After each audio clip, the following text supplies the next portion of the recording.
قدرمنو لیدونکو سلامونه او درناوی بیا هم د البانیا د تیرانا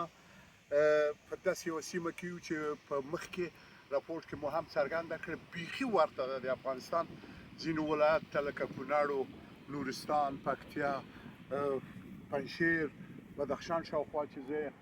نو ډېر ښکلی ځای دی زموږ دا ګروپ چې راغلی دلته خو ما او فیضه جانه له افغان غږ راډیو تلویزیون نه راغلي یو دغه راز موږ د دې ګروپ نور غړي هم راغلي چې یو یې په موږ کې ډاکټر صاحب عبدالرحمن بابا خیر ده دی هغلته لګیا ده دا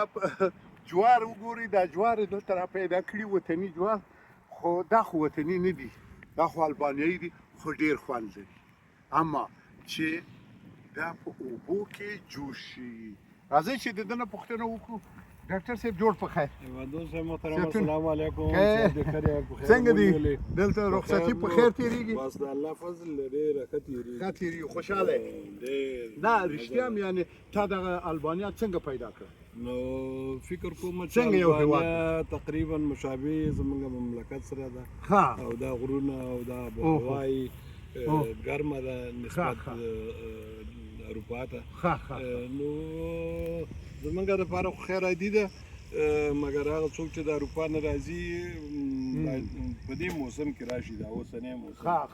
ډېر ښایسته او ډېر ښه شمال لګي یعنې د اګست اخره او د اکتوبر نوامبر اکتوبر په دې میاشتو او هر لحاظ باندې مطلب دا ډېر ښه مملکت دی خلک یې نه ته اوس دا راته وایي چې دا جوار دی د کومه جوار خو چون موږ افغانان یو او د دې شي څخه ډېر علاقه ډېر مزهدار دي واقعا خوندور دي خو چې دا شیرګي شي که نه اوبو چې جوش شي نو بیا بېل خوند لري شنونده و بیننده های عزیز و گرامی اینوی جواری افغانستان و اینوی جواری امی البانیا هیچ فرق نداره بسیار خوشمزه یعنی دلتان بگه اگه بیاین خونه یک گپ دیگه که در جای فروختن میشه در راه و رو فروخته میشه کم دستی نداره؟ وانا نقطه که کولش راستی پیشتر خود دیدین در گزارش قبلی که ما یه زیر خربوزه هم خوردیم از اون خربوزه دیگه مزار شریف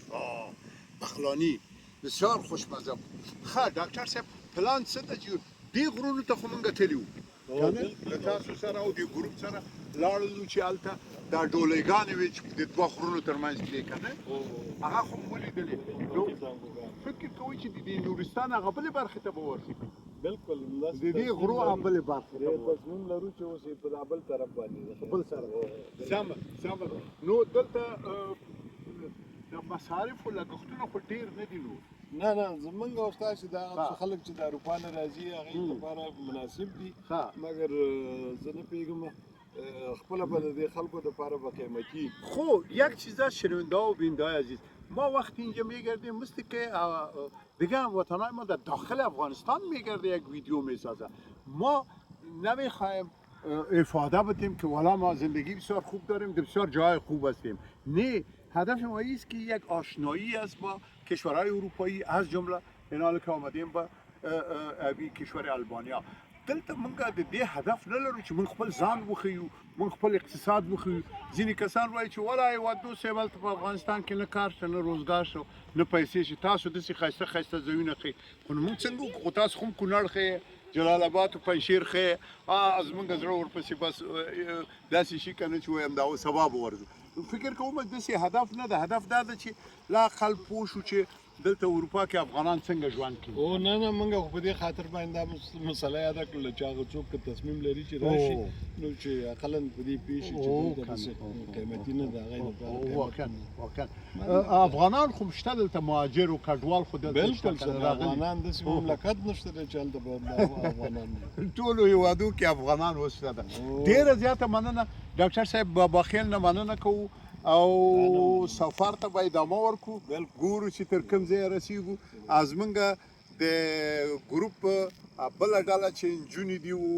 او دا زموږ مېرمنې دي دوی نو بیا لګیا دي دا اوس په یو فکر کوم چې یو څه جوړوي چې بالاخره ماښام ته ډوډۍ به خورو که نه به خورو. نو خدای وکړي چې یو ښه کباب مباب یې جوړ کړی هغه به له تاسو سره یو ځای. تاسو ته نیکمرغي غواړو، وطن ته آبادي غواړو. افغانان د نور نه مري، دا وطن نور په جګړو نه آبادیږي. دې وطن کې هر کور کې مرګ شوی ده. د افغانانو بچي وړه شوي، میندې او پلرونه یې بور شوي او یتیمان شوي دي اولادونه.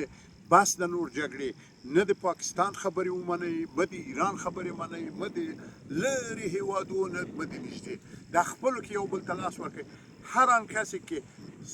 سلاح تقسیم میکنه و نفرت و بدبینی تقسیم میکنه و مردم به جنگ و به نفرت تشویق میکنه او از بان نیست. همداسې نه ده بالکل حیواتو صاحب، موږ دغه افغانانو ته یو ارام سوکاله ژوند غواړو او د افغانستان د آبادۍ او سوکالۍ په هیله همداسې او خدای دې وکړي چې یو پرمختللی ډېره مننه. راځه چې لږ وړاندې لاړ شو نو دا جوار خو به خورو که نه. نو داسې به لاړ شو نو وړاندې.